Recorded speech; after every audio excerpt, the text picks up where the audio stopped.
ces espaces-là et qui vont vers les masses populaires pour leur vendre du rêve, pour les mobiliser et leur offrir des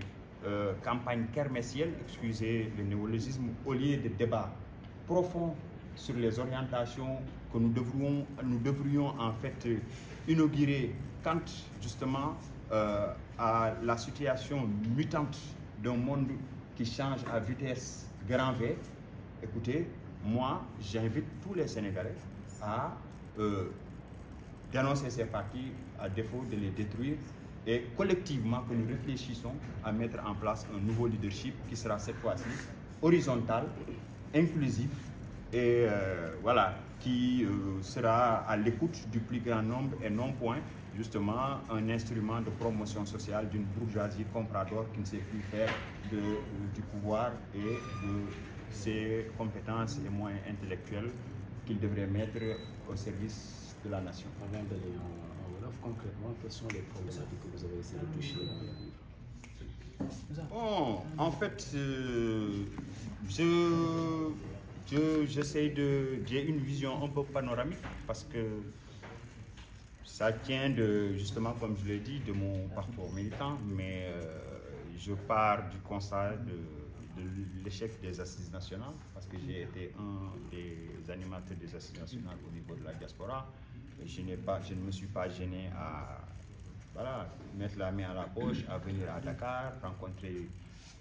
l'élite sénégalaise qui avait la charge de mener ces travaux-là. Et ça m'a permis aussi de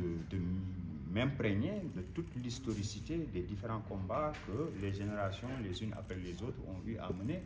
Je ne jette pas le bébé et l'eau du bain, loin de là, mais il y a plus de choses regrettables que de choses admirables. Et donc, il vaudrait mieux, étant donné la situation de notre pays, parmi les 25 États les plus pauvres du monde, je pense que nous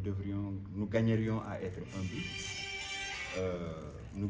gagnerions à être beaucoup plus gourmands. Arrêtons d'avoir des appétits d'oiseaux, nous devrions avoir des appétits d'éléphants, nous devrions pouvoir prétendre à la direction de ce monde, parce que ceux-là qui ont dirigé ce monde depuis l'aube du capitalisme n'ont fait que nous mener à l'abattoir. Et donc, pour moi, de manière plus globale, l'invite de cet ouvrage-là, c'est d'inviter la communauté sénégalaise de manière générale et la communauté intellectuelle singulièrement à réfléchir collectivement pour trouver les voies et moyens de sortir de cette histoire à laquelle nous avions été propulsés à marche forcée sans qu'on soit associés. Et je pense à la conférence de Berlin de 1884-1885 de Bismarck. Nous vivons toujours sous l'empire de cette conférence-là et c'est le plus grand frein. Et l'idée aujourd'hui, c'est que la nouvelle génération aujourd'hui décomplexée, comme on dit, s'associe en amont au travail de la réflexion, de l'élaboration et de la conception et de la mise en œuvre des politiques publiques en faveur des Sénégalais et des Africains de manière générale. Donc voilà, c'est ça en fait, c'est de quoi retourne le contenu du livre. Après, c'est plusieurs chapitres, j'ai pas voulu respecter les règles académiciennes parce que, comme disait Nietzsche, c'est mal être fidèle envers ses maîtres que de quoi envers ses maîtres et de leur demeurer toujours élève. Donc j'ai essayé de créer mon propre style et puis j'espère que voilà, ça agréera au lecteur. Nous dem ci wolof nga ñëwante ci niveau présenté ce livre le désastre sénégalais à l'ombre des décombres lan moo gën a tànn titre boobu boo xam ne gis ko dégg sax mën na xaw a aussi. Waaw en fait man bi ma nekkee xale ba léegi maa ngi ci politique nekkoon naa pionnier DIT bi ñuy en 1984 fekkee naa di Amath Sokho di jël leng ci Seydou Cissokho nekkoon naa andi jëf li ma nekkee lycée Blaise Diagne bokkoon ci comité de lutte bi donc dama teewe lu bari donte ne xale la mais te tamit wax ak ñoo xamante ni dañoo fekkee di jàngal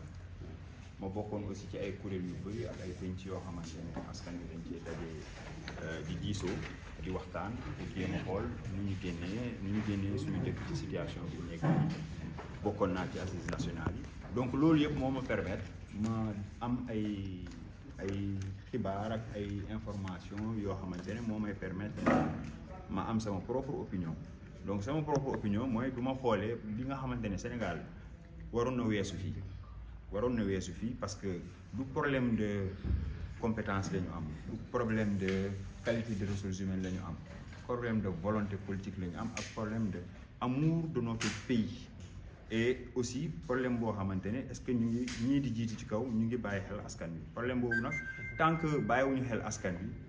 mais loolu désastre la quoi parce que politique du dara lu dul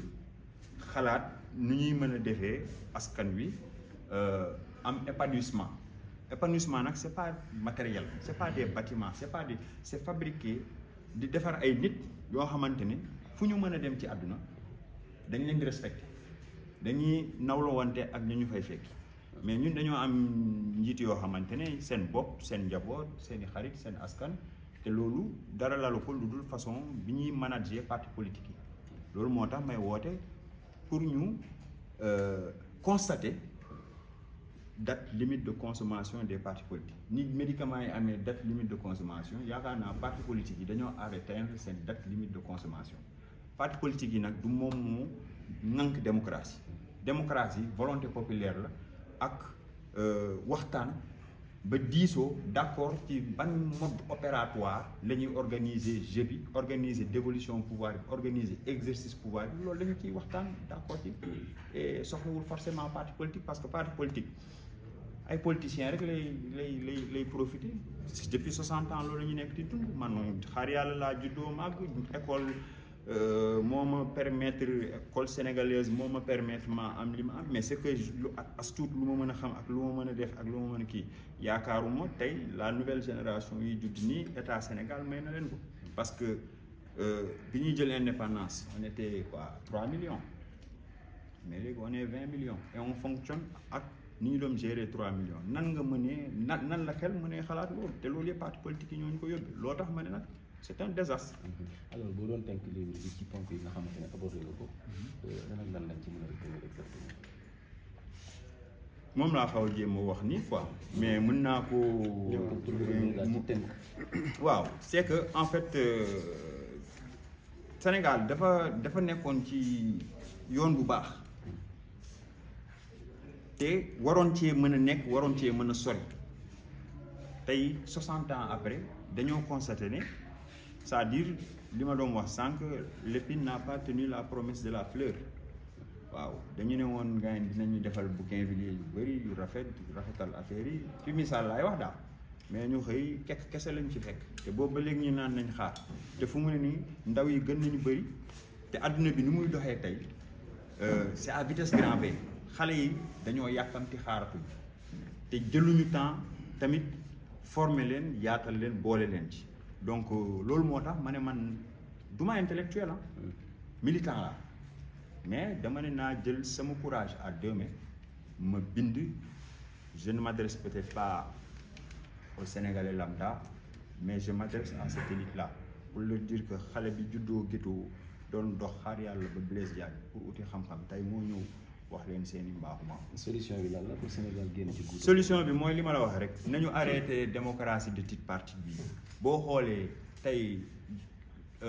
fi ñuy wax épicentre de la démocratie ils sont en crise l'abstention est le plus grand parti en Occident et ceux qui s'abstiennent yi nga xamante ne du ñu dem di voter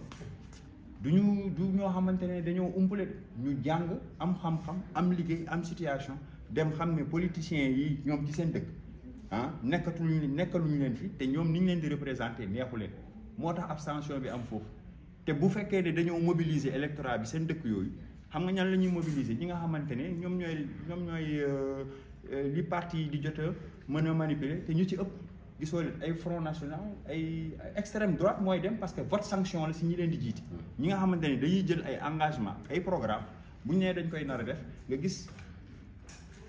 ay lobby ay kenn xamul ñëw changer programme lu tax France bu ñu falu ku falu da ngay dem Bruxelles alors que dañuy jël engagement auprès du peuple français damay jox exemple boobu rek ku falu semaine bi nga falu da ngay dem Bruxelles jëli sa feuille de route c'est-à-dire li nga dig askan bi ak di la feuille de route bi Bruxelles di jox du moom ngay appliquer te loolu moom la fu mu ne nii li ñu naan le nouvel ordre mondial et l'élite mondialiste ñoom faale wuñu volonté populaire faale wuñu bëgg-bëggu askan dañuy ñëw copte kenn si ñun financé la nga dem séduire population ñu voté loolu la peuple yi éveillé yëpp comprendre moo tax ñu téye seen bopp et ñun jot na ñun tamit tey ñu interpeller suñu élite politique yi nga xamante ne ñoom ñoo nekk ci parti politique yi di ñu dundee ci naxee mbaay pour leur propre intérêt alors que xool leen on se dañuy jaay dañuy bon waruñu xeeb suñu bopp waruñu xas suñu bopp mais dañu war a wax suñu bopp dëgg quoi mënuñu fi nekk fii di wax ay 10% taux de croissance am ay nit yu am cancer radiothérapie boo xamante ni xaw ma ñaata milliards il le faut élite bi faale parce que ñoom dañuy dem hôpital américain di ne di fa faju seen doom yi bu ñu saqatee foofu lañ leen yóbbu di faju te bu fekkee ne bu jot nguur bi moo jot nag ñu ne kaay leen ñu dem rey suñu bopp pour ñoom et bu ñu jotee ci nguur gi ko ñu naan voilà. Merci. Ainsi vite qu'aujourd'hui, même un artisan qui ne sait pas lier le bois au bas, qui ne sait pas en fait analyser une situation, la remettre dans son contexte historique pour pouvoir dégager une sorte de perspective, se permet par exemple.